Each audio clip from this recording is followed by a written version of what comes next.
2 Français sont retenus en Iran. Leur sort est au cœur d'une véritable crise internationale. Mais au-delà des grands titres, il y a une stratégie politique complexe et, depuis quelque temps, un silence très, très inquiétant. On va décortiquer ensemble l'affaire des otages de Téhéran. La question est simple, mais elle fait froid dans le dos. Où sont Cécile Collaert et Jacques Paris? Voilà des semaines qu'on est sans nouvelles. C'est le silence radio.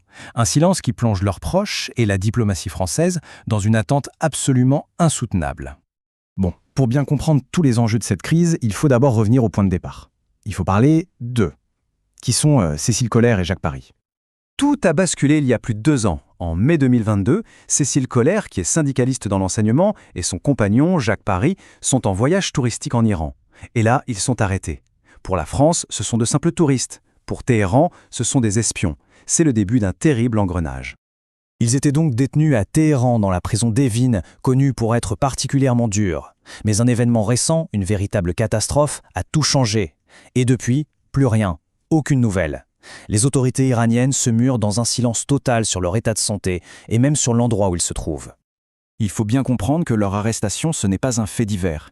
Ça s'inscrit dans une stratégie politique bien plus large, que les spécialistes appellent la diplomatie des otages. Et c'est vraiment la clé pour décrypter toute cette affaire. Alors qu'est-ce que c'est au juste la diplomatie des otages? En fait, c'est assez simple et cynique. Un État, comme l'Iran, arrête des étrangers pour s'en servir comme monnaie d'échange. Des personnes, des êtres humains, sont littéralement transformés en pions sur un échiquier géopolitique. C'est un moyen de pression terrible dans les relations internationaux. Et ces arrestations ne doivent rien au hasard. Les objectifs de Téhéran sont très clairs, très stratégiques. Ça peut être pour obtenir la libération de prisonniers iraniens détenus ailleurs, pour faire lever des sanctions économiques, ou encore pour débloquer des fonds gelés. C'est une sorte de tactique de la guérilla diplomatique face aux puissances occidentales. Cette phrase, elle est absolument terrible. Elle vient de Nazanin Zaghari-Ratcliffe, une Irano-Britannique qui a passé 6 ans dans les prisons iraniennes. Et elle résume parfaitement la déshumanisation totale de cette pratique. Les otages deviennent des objets, une marchandise dont la valeur change en fonction des tensions et des négociations. La situation était déjà extrêmement tendue. Mais un événement d'une violence inouïe va tout faire basculer, ajoutant une urgence vitale, une question de vie ou de mort à ce dossier. Le 23 juin 2025, dans un contexte de conflit ouvert entre l'Iran et Israël, des frappes aériennes israéliennes visent directement la prison d'Evin. Oui, le lieu même où Cécile Collaert et Jacques Paris étaient censés être détenus. Le bilan humain est effroyable. On parle de plus de 79 morts. Et parmi les victimes, il n'y a pas que des prisonniers. Il y a aussi des gardiens, des membres du personnel et même des familles qui étaient là ce jour-là pour des visites. Évidemment, la réaction de la France ne s'est pas fait attendre. Paris a immédiatement condamné cette attaque, qualifiée d'inacceptable. Pourquoi? Parce qu'elle mettait directement et consciemment en danger la vie de ces 2 ressortissants. D'un coup, on est passé d'une crise diplomatique à une situation de péril de mort imminent. Et la condamnation a été unanime sur la scène internationale. La prix Nobel de la paix Narges Mohammadi, qui a elle-même été emprisonnée à Evin, a parlé de crimes de guerre. Les Nations Unies, elles, ont dénoncé une grave violation du droit international humanitaire. Alors, au milieu de ce chaos, la question centrale, c'est comment faire pour les libérer.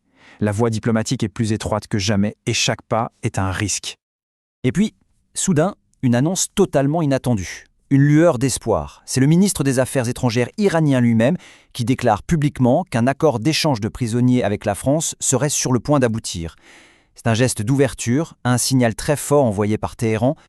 Mais c'est là que réside tout le nœud du problème. D'un côté, Téhéran propose un échange de prisonniers. En faisant ça, ils cherchent à légitimer leur action, à faire comme si c'était une affaire judiciaire normale. De l'autre, Paris refuse catégoriquement ce qu'il considère comme un chantage et exige une libération inconditionnelle, martelant que ses citoyens sont des otages, pas des criminels. Toute la complexité est là. Si la France accepte un échange, elle risque de valider et même d'encourager cette pratique de prise d'otages. Mais si elle refuse, elle laisse ses citoyens en grand danger. C'est le dilemme terrible, insoluble, de la diplomatie des otages. Comment négocier sans pour autant légitimer ce qui est inacceptable? Au final, cette annonce iranienne, elle suggère quand même qu'une porte de sortie existe. Une libération est donc possible. Mais la question, elle, reste entière. Quel sera le prix à payer, politiquement, diplomatiquement et même moralement, pour ramener enfin Cécile Collaert et Jacques Paris à la maison? Une question qui, pour l'instant, reste tragiquement sans réponse.